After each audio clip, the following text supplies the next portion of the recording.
Well, good morning or good afternoon, depending on where you are. I'm Ralph Hassan, and on behalf of our chapter, the Texas TriCities chapter of NACD, we want to welcome you and thank you for joining us today.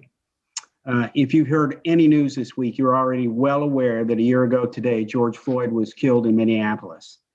And that event set off nationwide protests and also generated an array of responses from companies designed to promote diversity and racial equality.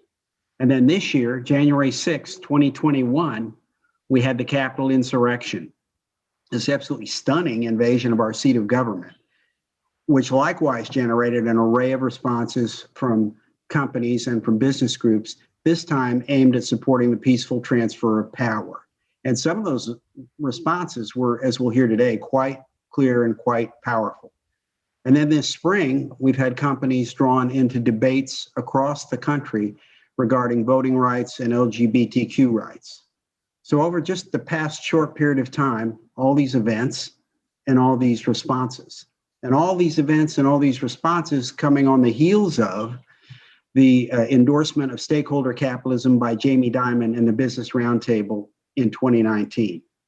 So if you think of all these things in a very short period of time, events and responses and trends and thinking about the role of business, how do we put it all in perspective? What, if anything, do these things tell us about the role of our corporations and the role of our boards in supporting democracy and civil society, if any?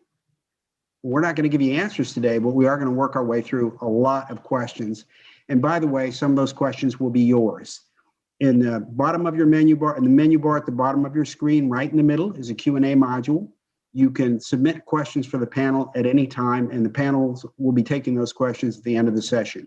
Should you open chat, you'll see a little link which will take you to information on NAC directorship certification, should you be interested in that. Well, our moderator, Lynn Payne, is Baker Foundation Professor and John G. McLean Professor of Business Administration Emerita at Harvard Business School. She's also Senior Associate Dean for International Development. Lynn writes and teaches and does research in the area of corporate governance, including her most recent book, Capitalism at Risk: How Business Can Lead. She is herself a corporate director, and best of all, she's a friend and a member of NACD. And with that, let me turn it over to Lynn. Oh, thank you so much, Ralph, for that introduction, and also for inviting me to moderate this very important panel. You know, all the things you mentioned really suggest to me that corporations and CEOs are thinking quite differently about civic engagement and their role in supporting democracy. You know, it wasn't that long ago when most of the CEOs I knew tried to stay as far away as possible from controversial public issues for fear of alienating their customers or their employees or somebody out there who disagreed with them. And honestly, I don't think any of them thought that defending democracy was part of their job description. You know, when we were doing the initial research for the first edition of the book that you mentioned, Capitalism at Risk, back in 2007, I remember a very prominent economist essentially pounding on the table. He said, if you want to make the world a better place, business should stay out of public and social issues. And he, in his view, what business needed to do was to stop lobbying, stop making campaign contributions, stop trying to influence public policy, and let government do its job. That view is still out there today, but it certainly seems to me anyway, that there's been a change in the dominant ethos. And all the things you mentioned about the many ways that CEOs and companies are speaking out just illustrate that very powerfully, I think. And we see some companies and CEOs even using their economic clout to put pressure on public officials, for example, by withholding their investments in a state to change legislation. And surveys are telling us that many Americans, especially younger people, think that CEOs and companies positively should speak out on these public issues, and they should step in when the government doesn't fix society's problems. So to my mind, as Ralph said, these developments raise a host of questions. What is the role of business in society? Is it changing? If it's a change, how significant is it? Is this something new? Has it happened before? Will it last? How should CEOs and their teams navigate this moment? When should they speak out? What process should they use? And for whom do they speak when they do speak? And what's the board's role in all of this? Do boards need new skills, competencies, processes? If so, what are they? Those are just a few of the questions that we want to talk about in this panel today. And we have a terrific panel to probe these questions with. I know that you have their bios, so you have all the details, you can follow up, but let me just introduce them very, very briefly. And I'll start with H.W. Brands. Bill holds the Jack S. Blanton Senior Chair in History at the University of Texas at Austin, where he teaches both undergraduates and graduates. And I guess it's the undergraduates who really keep you sharp, right, Bill? It's true, Lynn. Yes, it is. With no disrespect to my graduate students. He has written widely on U.S. history and the history of American business, more than 30 books, in fact, not to mention all of his articles. And in many of his writings, he has really dealt with this fraught issue of the relationship between capitalism and democracy at different points in U.S. history. So Bill brings a really rich historical perspective to this discussion.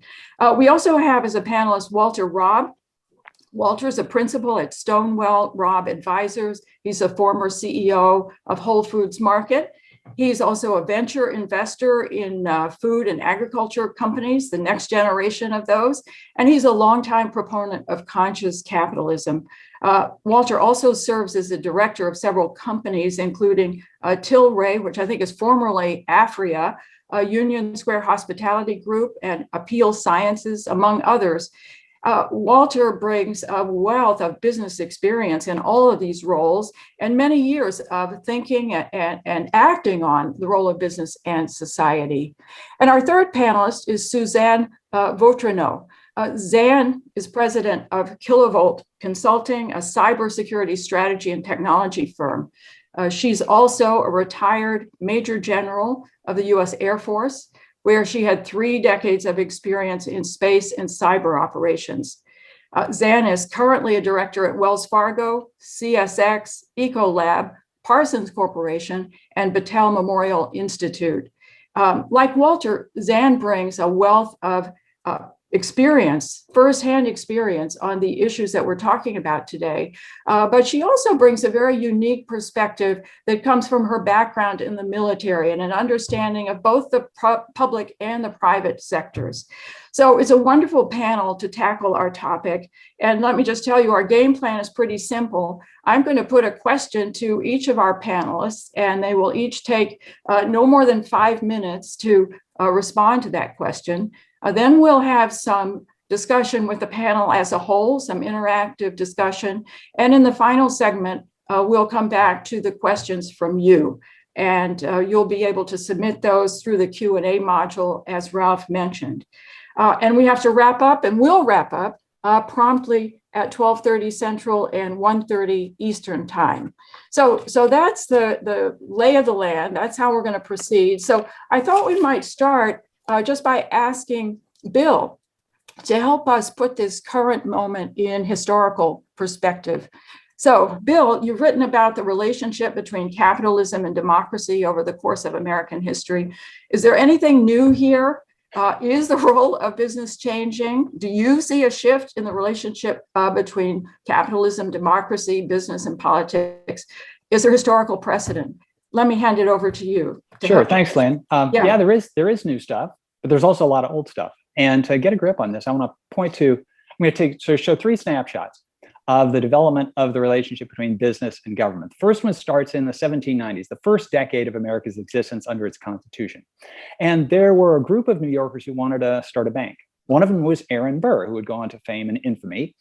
And they created the bank. But to create a bank in New York, as in pretty much every state, you had to get a special bill passed by the state legislature. So companies were utterly dependent on government for their very existence. There were no general incorporation laws in those days. And Burr and his group got this bank chartered, 1799. They call it the Bank of the Manhattan Company, or is commonly known as the Manhattan Bank. So that's 1799. Fast forward to the 1890s. During the century in between, business had grown dramatically, in part because state legislatures decided they didn't want to incorporate every business, as they passed these general incorporation laws. So you could start a business without having to get the approval of the legislature directly. And by the 1890s, business had become so big and so powerful that it threatened to overawe government. There's this pendulum swing, as I see it, between capitalism and democracy. In the 1890s, capitalism had sort of all of the advantages on its side and democracy was struggling. And this became clear in a moment in 1895 when the US Treasury, when US gold supply was under attack by speculators. And it looked as though the US government was going to go bankrupt. It was going to be unable to pay its debts. And to the rescue of government, to the rescue of democracy came American capitalism in the person of J.P. Morgan, the famous financier. And Morgan arranged a deal with Grover Cleveland. All the high cards were in Morgan's hand, and he arranged this deal with Grover Cleveland to bail out the government of the United States. That's 1895. J.P. Morgan comes to the rescue of the US government. Jump ahead another century and a little bit to 2008. In the financial crisis of 2008, it was the US government that came to the rescue of J.P. Morgan. I state these instances to just sort of to point out that there has been this dance between business and government for 200 years and counting. And sometimes the advantage seems to be with business, sometimes the advantage seems to be with the government. For much of this period, there was a general consensus on the part of government and on the part of business that business was generally good for the United States. And this was articulated in the 1950s when the Secretary of Defense, Charles Wilson, who had been CEO of General Motors, made a statement to Congress in which he said, "I've always thought that what was good for the United States was good for General Motors." And so there was this broad confluence of interests. Now, that was in the 1950s. Politics in the United States has taken a much more partisan turn since then. And so starting in the 1990s, everything became political. And whereas somebody like Charles Wilson, somebody like J.P. Morgan could expect generally to support government and vice versa, they could do so without crossing party lines too conspicuously. That's no longer possible. I'll add one other thing here. During the 19th century, corporations commonly gave to particular candidates, to the point where in 1896, when William McKinley was running for president, his campaign manager, Mark Hanna, an Ohio industrialist, went door to door on Wall Street, basically shaking down the corporate leaders there, saying, "You contribute, you make sure that William McKinley becomes president of the United States, or all hell will break loose." Corporations went along with this, but they weren't particularly happy about it. And some were relieved when Congress passed a law in the early 1900s forbidding corporations to contribute directly to candidates. Some complained, but eventually got used to the idea that they couldn't be dunned in such a ham-handed way, that they could keep their distance. They set up trade associations so they lobbied, but the lobbying wasn't associated with particular corporations, particular candidates. That went away with the Citizens United case of the early 2010s. So we're in a new era now. There are echoes of what's gone before, but none of them give us clear guidance on exactly where we are now or where we're going from here. Wow, that was a whirlwind tour, and I could follow up with many questions, but in the spirit of keeping to our timetable, I'm going to turn right to Walter. Walter, you have experience as a CEO, an entrepreneur, an investor, a director, and you've been a proponent of conscious capitalism. What's your perspective on this current moment? And do you see a change in society's expectations for CEOs and companies, especially as it relates to speaking out on public issues or addressing societal problems? And if so, why is this happening? And if you have a moment have time to say a word or two about does conscious capitalism have a view on the relationship between business and politics, that would be helpful. First of all, hook 'em, Bill. All right.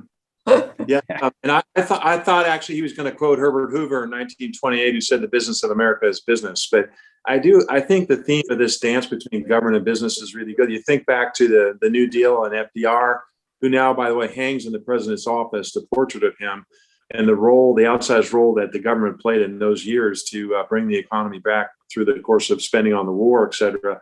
And now the vision that President Biden has laid out with respect to the role of government, there's very much an active dialogue between what is the role of government and what is the role of business. That's back up on the table being debated, even as we're joining together on this panel, this balance between the two and what role should the respective play. But I think, well, it's not just a moment in time, because as Bill points out, this dance has been going on. It's absolutely fundamentally shifted in this time. And I think my experience of it from talking to a ton of CEOs is they're all trying to find their footing during this time as to exactly the way forward. And I would ascribe it to the COVID year in particular, not in and of itself, but as a year that exposed things.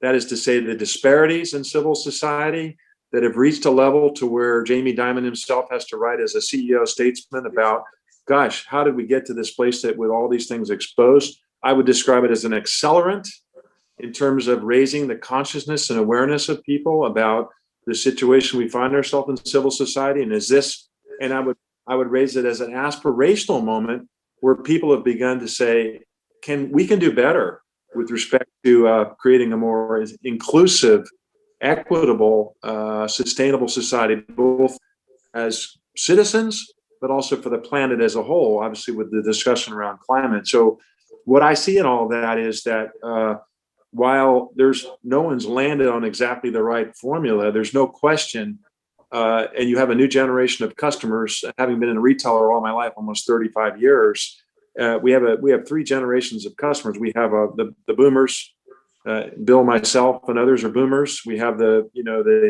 millennials. We have the Generation Z now, and their considerations in making a purchase. This younger generation now actually picks the brands they do business with. One UT student told me the other day in business school, Bill, that he actually identified the brands as part of his identity. In other words, he chose brands to do business with as part of his identity. So there's no question that the expectations of the public have begun to shift around how responsible are these companies. And so while there's no one answer, there's no question to me that we have seen fundamental movement in these questions. And right now, the expectations of business. And the thing is, that's great, is in my experience as an entrepreneur and at Whole Foods, is there is no greater catalyst for change than business. There's no way to create change in greater ways than through the power of business. CNBC released their top 50 disruptor companies today. The creativity and excitement around business has never been greater in terms of the paradigm shifts and business model shifts. So business has the capacity to do this and should step up and do it. And I think conscious capitalism was what we called it in Whole Foods. I think the main things to say about that, conscious capitalism has four tenets to it. One is that purpose is the reason that, is the why of business. Why are you in business? Purpose is. Two is stakeholder philosophy, the idea that you're running a business for multiple stakeholders. Third is that you're creating conscious leadership, that the company can only go as fast as the leaders are willing to evolve themselves. And fourth is the idea of a conscious culture, which is how people feel shopping with your team members, feel working for you. Those four tenets of conscious capitalism. But the thought there is it has to be baked in the cake. It actually, you can't do surface, greenwashing. You've got to actually make the shift to actually believe it and build some accountability and build some depth into your step forward as a business. So I don't think surface stuff's going to work here for companies. And I don't know what Bill's perspective on this but companies that are out there trying to, I think most of them are genuinely trying to find their way to some sort of responsible capitalism. There's lots of terms out there. There's enlightened hospitality. There's creative capitalism. There's Richard Branson's term, I forget, enlightened capitalism. There's all these terms out there, but all basically revolve around this idea that business has a larger role to play in society. And why should business profit from the very communities that they serve without playing some sort of role in their success? How broad and wide that goes, you will find a spectrum of opinion that with respect to different CEOs. But I can tell you, every CEO that I talk to is wrestling with these questions. And at the board level, these discussions are being had, whether it's diversity in workforce, whether it's how they deal with a hybrid workforce, whether it's deal with what is their responsibility to speak out, and where do they speak out. We had several of those situations along the way in our journey at Whole Foods, but I do think this is a fundamental moment.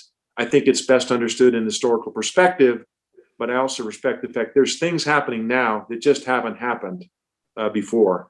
And I think the fundamental question needs to be, we need a framework to embrace this. And I'm, for one, am for business stepping forward, seizing the moment, accepting the responsibility, taking responsibility, and making this part of their go-to-market. Make profits for sure, but build a better world. So thank you for that, Walter. Zan, I think your experience could be really helpful here.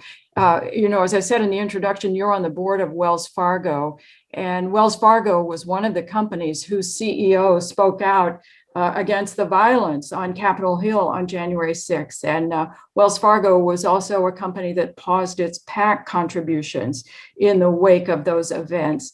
I wonder if you could talk to us a little bit about what the board's role was in all of that, if any. Was the board involved, and how did you as a director feel about those issues? Did you have any concerns? I mean, for example, about a backlash from people who might disagree, your employees, your shareholders, or possibly just getting drawn into partisan politics in some really nasty way.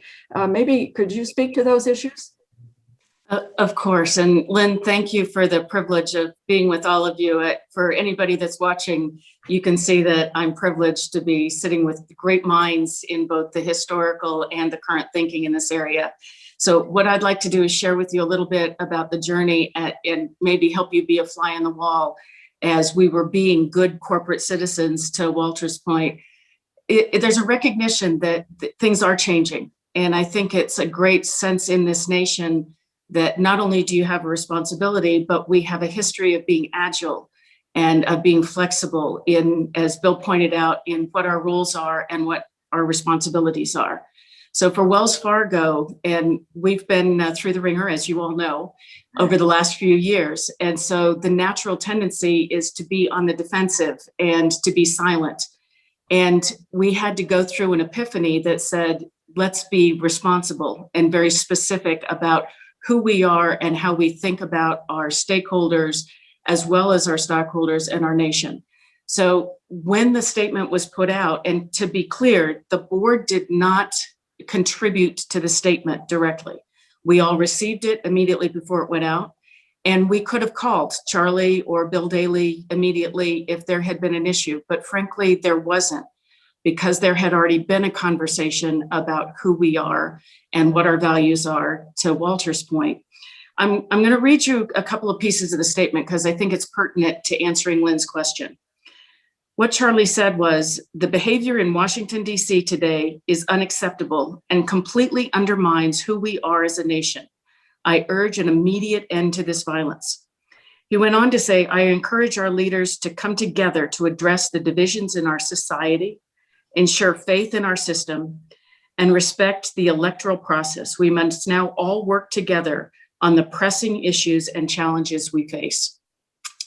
When I look at that statement, it's not political. It's pretty agnostic. But what it does do is demand a cessation of violence and a focus on issues and a focus on how we work together to address those issues. And as Lynn pointed out, we also paused the PAC, paused the contributions. We didn't say we're pausing the contributions for some. It was a complete cessation of both accepting donations to the PAC as well as putting money in the PAC towards any issue or any politician. And when I look at that, that's not anything that was punitive. We have some other former military folks that are on the net, and one of them is Roger Berg, and he was one of my mentors and trainers. But he'd tell you de-escalation is one of the rare gifts we can have as a military. And de-escalation is a way to pull back and draw out as things settle.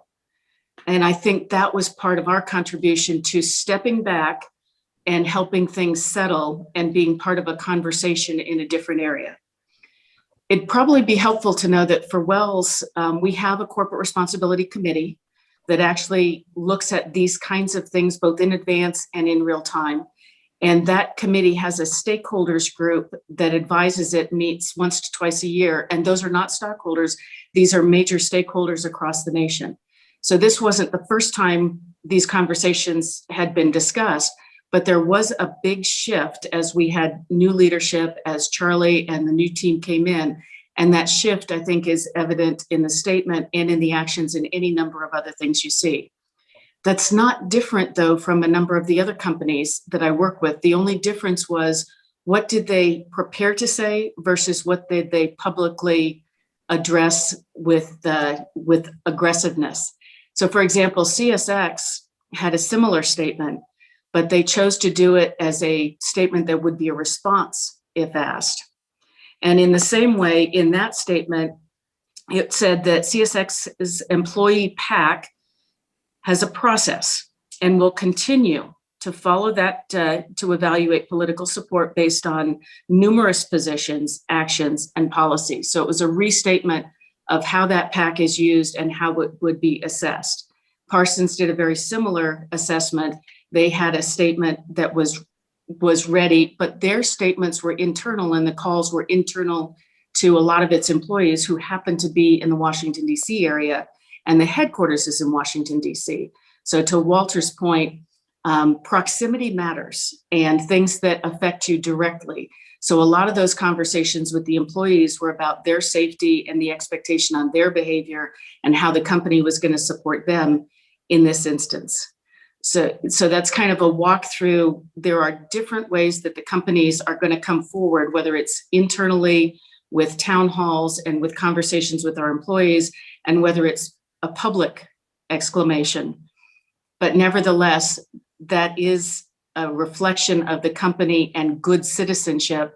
And I think that's probably exactly where we're headed, is corporations that take a stand when they are being good citizens in areas, to both Bill and Walter's point, in areas where they are contributing as part of the private sector as corporations, but corporations that helped build the nation and have a responsibility to it.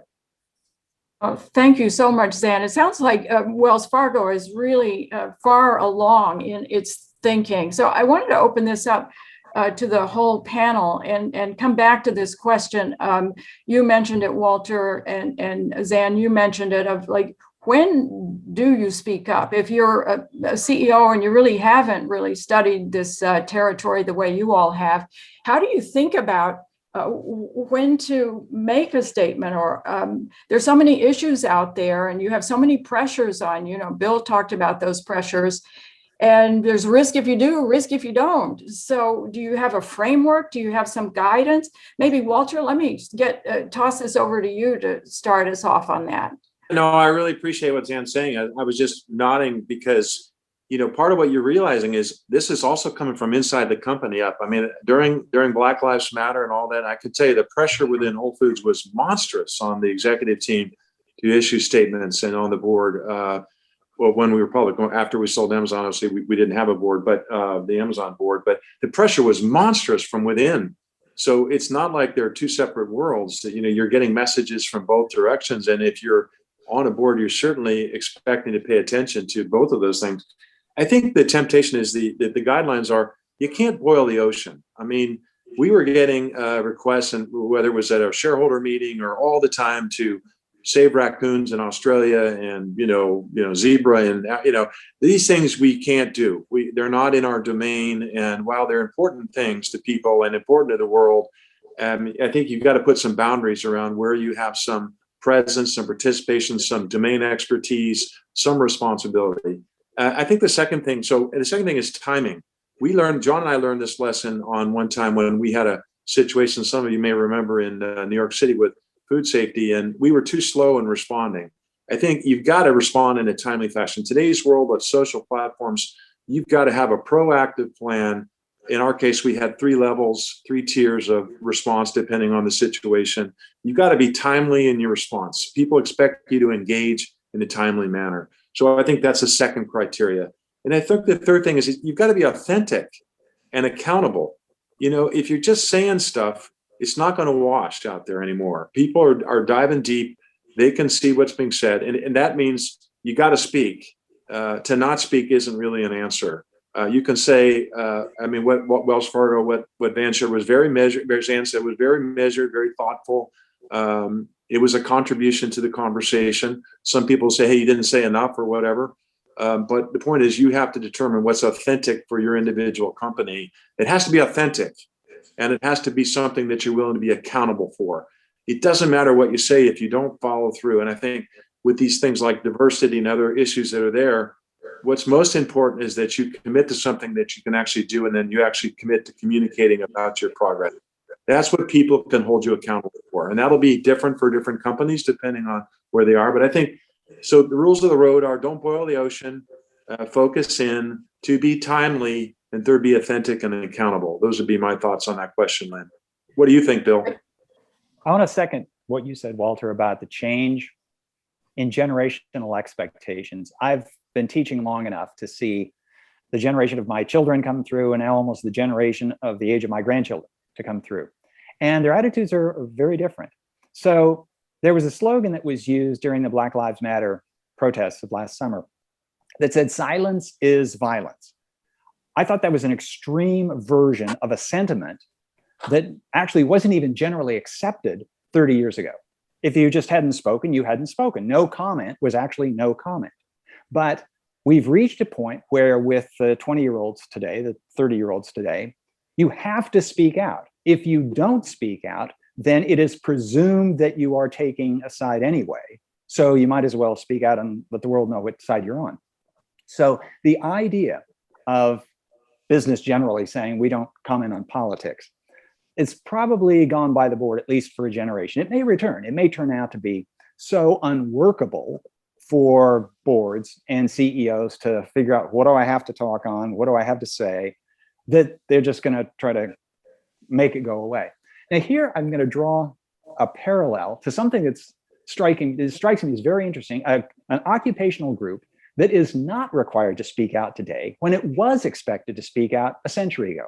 So in the early 20th century, university presidents were high-profile public intellectuals.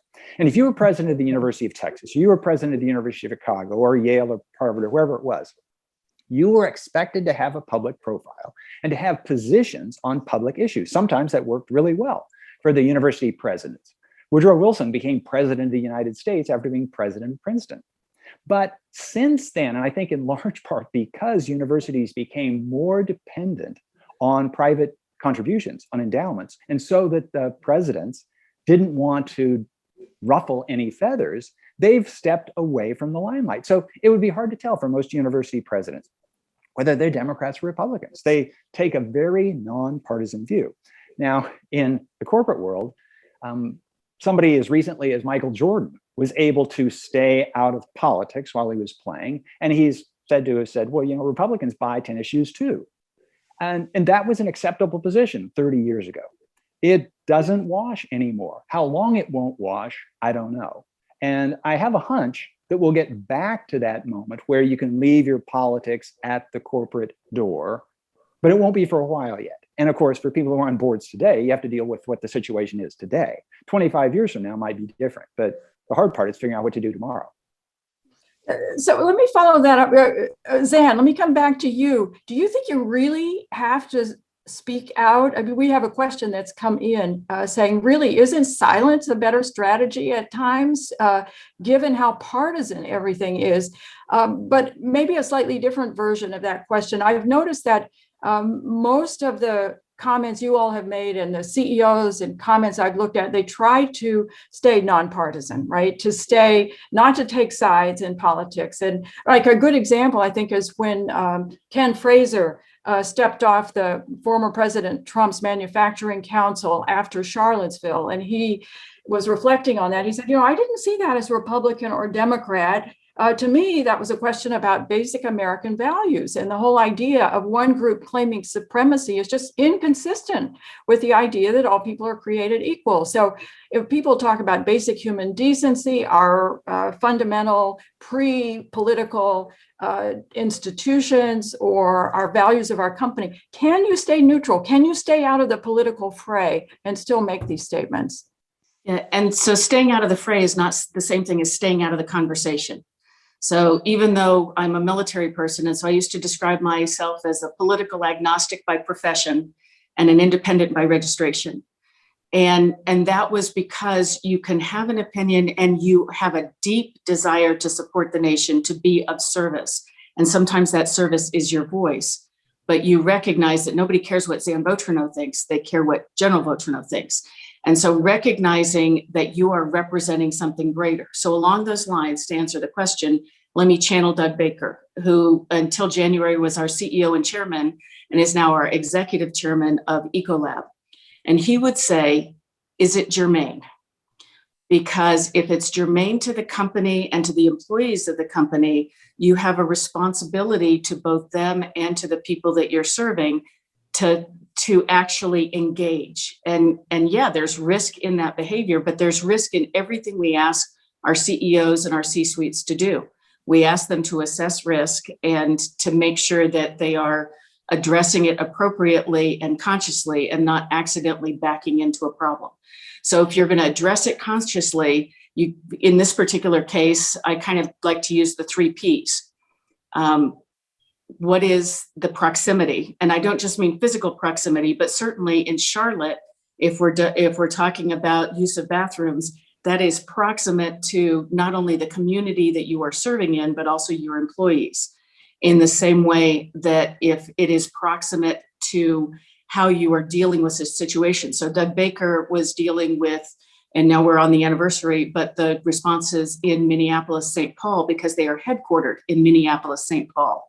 And so took a different position and a more aggressive position there, both because of that proximity of the social issue, but also of his people. So proximity. The second one is philosophy, or what Walter called the values of the company.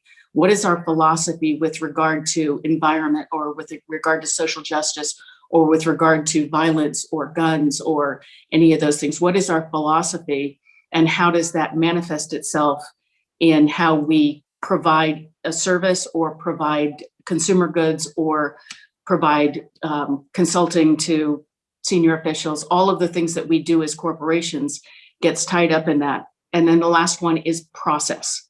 And the process within the board is what kinds of things would we likely speak up about has to be discussed in advance, and how we view those things, and what timing we'll have both to talk to the board, to talk internally, and to talk externally, and who is the voice of the company under what circumstances. And as Walter pointed out, timing matters, because if it is something like January 6th that is completely unexpected but transformational in many ways, you kind of need to trust your CEO to take what you've already described as process and be able to move forward, understanding the risks, but also understanding the philosophy, the values of the company.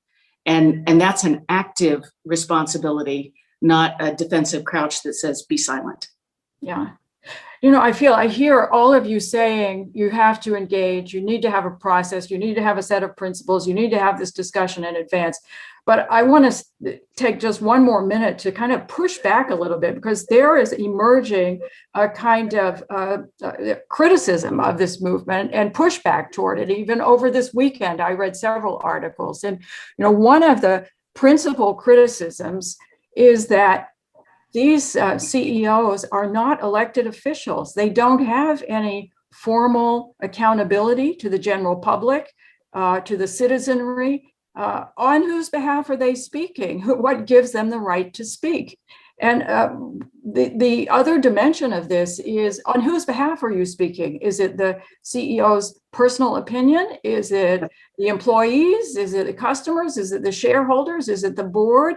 I mean, is this a valid criticism? And how do you think about this question of on whose behalf is the CEO speaking when the CEO speaks. So, Bill, you want to go first? I'll let you take it, Walter. Okay.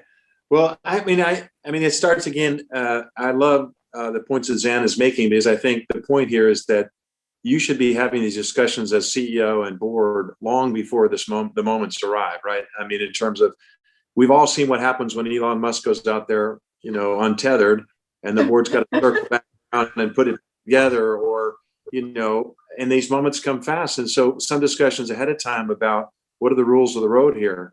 We had a couple of situations with John and myself where the board reined us in and told us we're off the social platforms for a while. So, when it happens like that, it's happenstance. It doesn't.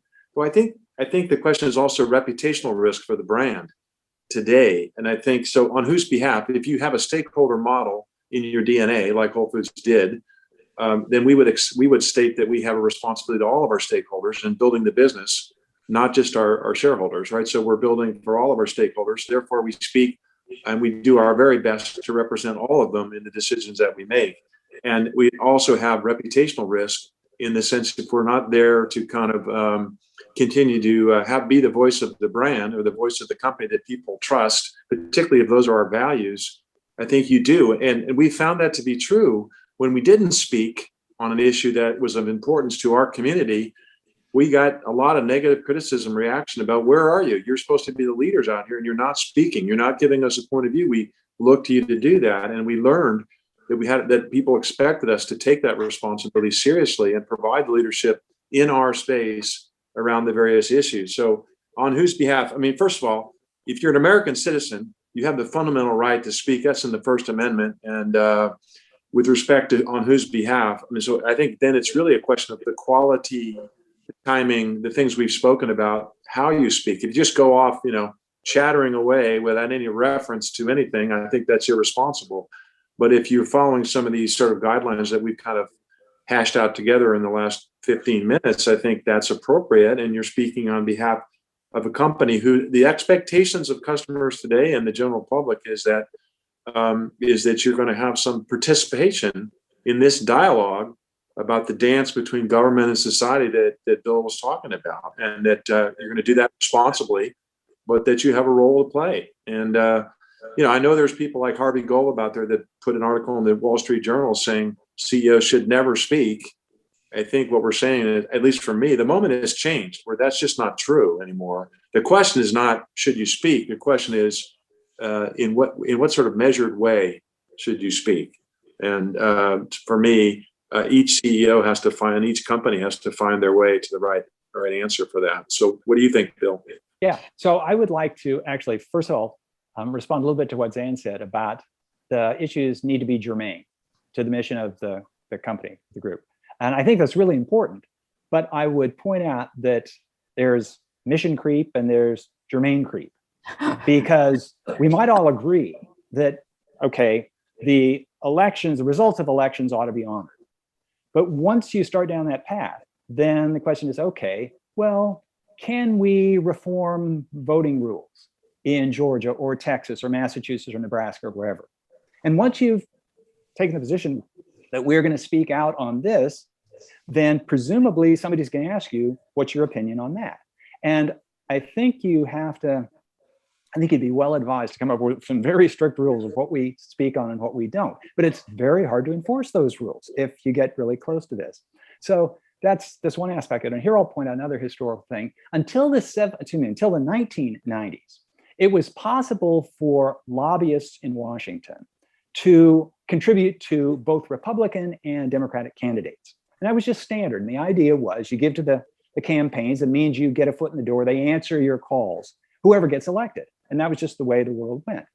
But as politics, national politics in particular, became more partisan in the 1990s, first the Republicans and then the Democrats basically required the lobbyists to take sides.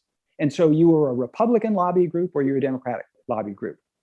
And I have a hunch that the farther we go down this road, there are going to be democratically associated corporations and Republican associated corporations. So I'll ask Walter and I'll ask Dan too.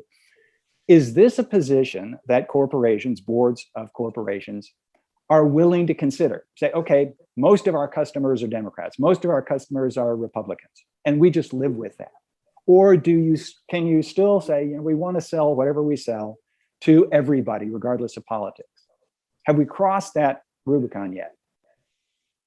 Go ahead, Zan. Dan, yeah, I'm going to jump in here. Yeah, so fraught with peril if you cross the Rubicon on narrowing your conversation to one element of people's experience, and that's their political leaning. Because even if you have a political leaning, I guarantee that every person views all of the different issues differently. So they're probably not aligned to every issue of every person. So if I step back a little bit, and certainly not having the breadth of historical acumen that my fellow panelists have, but just an observation in the last 10 years, it used to be that corporations, particularly large corporations and global corporations, were considered to be part of the problem. And now suddenly we have changed and they are being asked to be part of the solution. And in leaning into that, you're part of the solution on issues, not alignments, issues. And to Walter's point, you certainly don't want to boil the ocean. I'd say that you don't want to solve world hunger.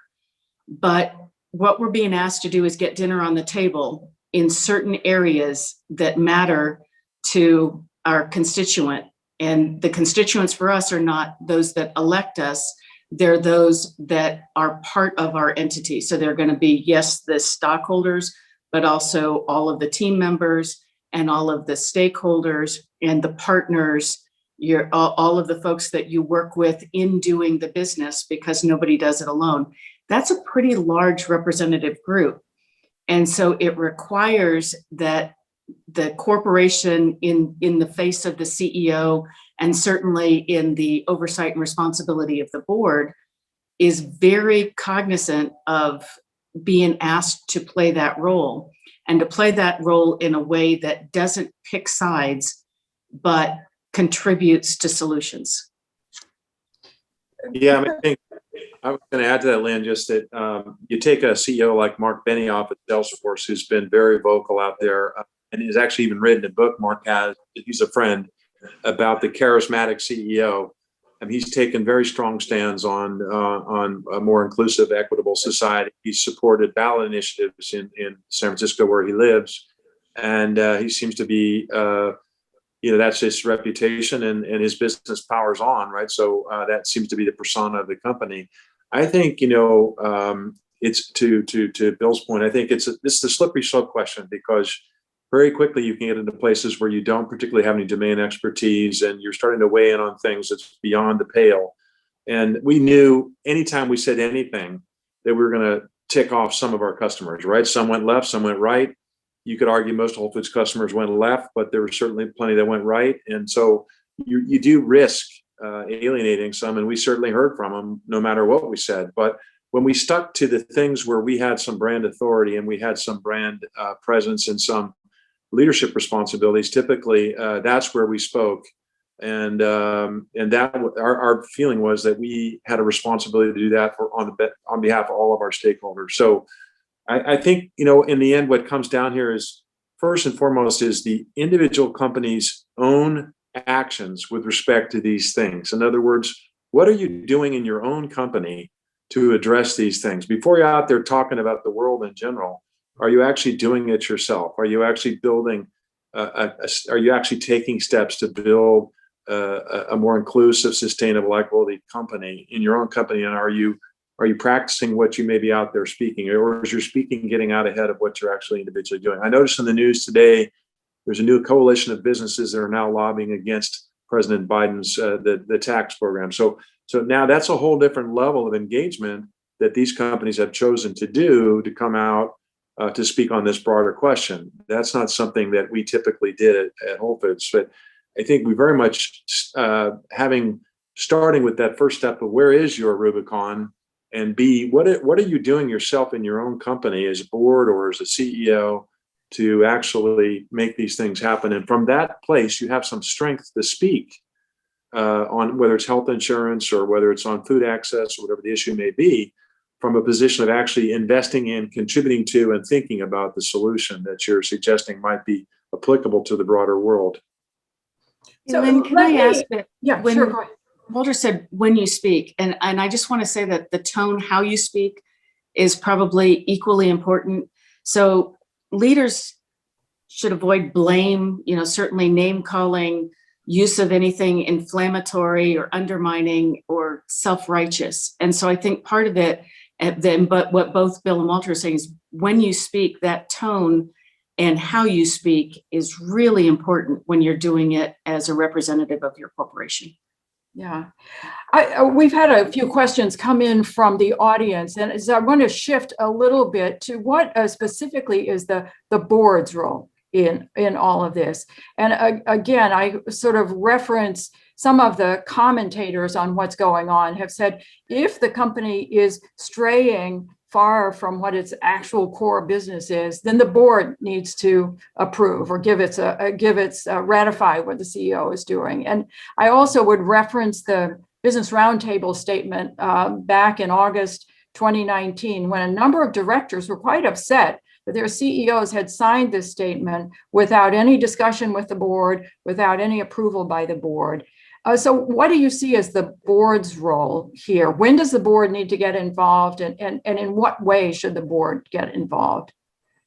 I think that's evolving just as much as the activity of the corporation. So I would say that before if you went back a year and a half, the CEOs that I've worked with would have felt perfectly capable of talking about things that were relative to the company and probably without communication. And that's changed dramatically in all cases, whether it's environmental, whether it's social issues.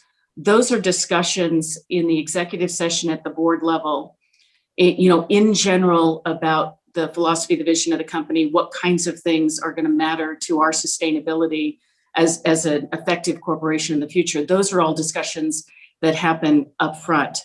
And then, who in the board is touched when something is going to be a little different or is going to be a statement. So for example, in Wells, I would expect that Celeste Clark, who's the chair of the Corporate Responsibility Committee, she is always called when there's going to be something new, as long as there's time. And they just kind of run it by her, and she helps make a decision of whether the whole board needs to see it. When we went through the climate discussions and whether we were part of Paris or whether we were part of zero emissions, that's a very different standard. And which standard and how are you going to prove it, and all of the things that go with it that are risk to the company, because if you are being genuine, as has been mentioned, you now have a responsibility to prove those things and be consistent as well as you're moving forward. So I think that dynamics has changed, but the duty of care and the duty of loyalty has not. And the duty of care and the duty of loyalty is to the corporation and its future, not to the individual that is the CEO. That's why we have succession as our responsibility. So when you look at that broader responsibility, that duty of care, duty of loyalty, that's how you're looking at these discussions as they pertain to the corporation that you're serving. Lynn, can I add to that? As been a former CEO and also on boards now, boards tend to talk about scope creep. Boards tend to micromanage. And I can tell you, being on management, it's really frustrating as a CEO to have the board overreach. That being said, the governance function, as we know it, is evolving. As we speak, Bill Cunningham, who Bill Brands would know, former UT president, told me the other day that he's on the Southwest board and they're working on diversity. And he's a staunch shareholder advocate as I've ever seen in terms of corporate governance. And I guess teach at his class from time to time. They're working on these issues at the Southwest Airlines board right now at the board level. So I think recognizing that the moment has changed, that your governance processes need to evolve to address the issues of exposure for a company. You can argue from a stakeholder exposure present, you've got to deal with these concerns and issues and be ready to respond proactively to questions that will come in about where you are. I think take a look at no further than the energy sector. And when Christine Lagarde from the European Bank started raising issues around what's your exposure on your balance sheet with respect to climate change, and then the governance issues became right into the boardroom around, how are you responding to these exposures for the company as a whole to these issues that are emerging in the climate. But, more broadly, issues we're talking about today in civil society, the disparities, the inequalities, the role of government. I think there's a discussion every board should be having in the governance area around how they want to think and respond and be ready or think about those sorts of things, whether it's their responsibility to participate or whether to be prepared from a protection standpoint about where the exposures are. But it's just the governance function in and of itself. The committee, the importance of the committee, the topics, the agenda, the scope, the charter of the committee, all these things that need to be worked on by boards right now.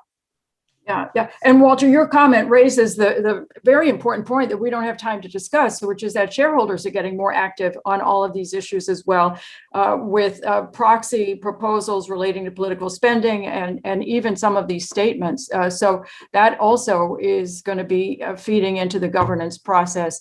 We've had a number of comments and questions come in about what should companies say about this topic or that topic? What should companies say about vaccines? What should they say about Black Lives Matter weighing in on Hamas? What should they say? I think what you all would answer is that really you have to go back to the particular company you're thinking about and the criteria that you all laid out for assessing whether that's a topic on which that company wants to take a position. So I'm sorry we don't have time to go into more detail on those, and we're coming to the close of our session. So I wanted to give the panelists an opportunity to offer one last thought as we close the session, and it can be a reflection, an observation, a question we should all be thinking about, or some practical advice, which I imagine some people in the audience would love to have a practical tip from your experience. So if you could just do this very briefly so we can end on time. Bill, could I start with you? Sure. As a historian of presidents, I'm often asked to respond to a particular speech that a president gave. I say, well, what do you think of the president of this speech? How it will be remembered in history? And my usual response is, I have no idea, because the speech rarely matters. It's what happens. And here I'm going to bounce off something Walter said. It's what you do that's going to matter much more than what you say. If diversity is one of your goals, then do diversity. If you're interested in the environment, then do that. What corporations do, just like what people do, matters a lot more than what they say. And I think that will continue to be true. Thank you. Zan. So I think that we are going to be in this new type of engagement for a while. And I think it comes down to trust. When people stopped trusting that their public sector, their elected officials and their public servants would address these issues, they started to lean to corporations for help. And it is my great hope that as folks are less divisive and as they have conversations and hopefully reach consinity where they really value the ideas of each other to come to a better place and a consensus, I think that will shift again. And I am hoping that shift takes us back into a more normalized version. But in the meantime, to Walter's point, if we don't trust our CEO to represent our company in this, then we have a different problem. And so being engaged is important. Having a process for is important, but that trust is essential, just like the trust of the people asking us to take a position is a little at risk right now. Yeah. Walter? Yeah, I think that I would just, for all of us, I think making sure we take time to reflect on what past year in this moment. I see it as a moment of opportunity for business. Obviously, I'm a lifelong business person. I love business, every bit of it. And I believe deeply in the power of business to create meaningful change. And obviously, that's what we try to do with Whole Foods. And but even more than that, I believe deeply in democracy and the potential for a greater civil society. So I would like to see, we've all experienced this past year being apart from one another and what's been missing in our lives. And I would like us all to take a step towards greater humanity and through business. And however we do that, in whatever form we do it, whatever way that's appropriate, I'd like us to find our way to see this as a moment of learning and opportunity and to find greater humanity. I think all of us step up to help create that future that we talk about and make it real.